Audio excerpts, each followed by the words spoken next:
Giants-Cowboys. I love the Giants-Cowboys as a New York guy, and I think, Mark Sessler, that there is a lot of reasons to be intrigued by this matchup in Jerry World. Do you agree? I do, and you're going to like what I have to say this time because I have been very down on the NFC East. I'm shocked this isn't on Sunday Night Football, then replayed 45 times on that network on NBC 1,000. I'm sure their second matchup will be. I mean, give me a break. But this, for me, is the sneaky, most interesting game of the week because of all the new faces. You're going to get to see Dak Prescott and Ezekiel Elliott, and I don't think that because Tony Romo is out that it interrupts necessarily what they really want to do with this offense. They're going to test drive that.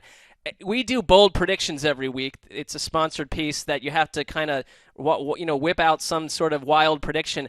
And I did. I said that this game is going to produce. Whip it out? Got to whip it out in writing with your keyboard and your typewriter of your house. And you hold a typewriter. Whoa. What am I talking about? But anyways, I said this game would produce 102 points. Wow. That is 102 points. If it does not, David Ely, our editor downstairs, will buy roughly $900 worth of Chinese food for the newsroom. We've outlined what he will purchase. I am not confident that Ely will not be spending money on Sunday. Can we bring it up? And if you're watching along, but we could explain it to you too. The board right now, that Romo graphic with and without him, I think that is definitely pertinent. I mean, if you look back, 1-11 without Tony Romo in 2015, less than 16 points a game. That's with Brandon But it could be Weeden. a different situation. Right. For the first time, they might have a chance to still be a top-level offense. If Dak Prescott is for real, I don't want to get suckered in by the preseason, but how could you not be? I think they will be. Yeah, I think that graphic should also say without a healthy Des Bryant, too. Right? Without Ezekiel Elliott.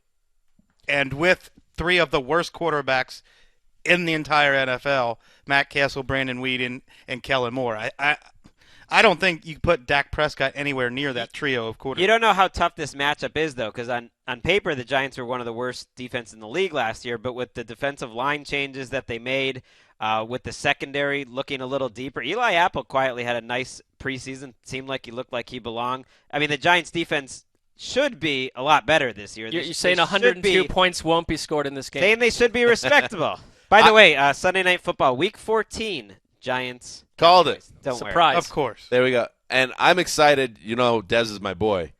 Peak Dez back in the building. He's calling himself, quote, unstoppable, and had this to say, I'm going to catch anything that's thrown to me. Well, that's for you, for doubting him all offseason. Hey, I didn't doubt him. Used You to said be he on the was done. dead brain. Listen, You said he was done. in my findings, I have found, That's a good point. in my You didn't findings, say he was done. bad feet and bad back, bad news. I like But this now new you're bit. Wide back, receiver. you're back in, though. I like what I'm hearing from him. I like this new bit where you are, at this point in two shows, you've decided your findings on various issues 4 or 5 times. You guys don't know what I'm doing when you're not seeing. That is very true. A lot of research. I have my own lab. I will discuss It's in a hollowed-out volcano in the middle of the Pacific Ocean. exactly in an off-season podcast, a video podcast. I will take everyone down into my lair, where I have findings that I find, including the police.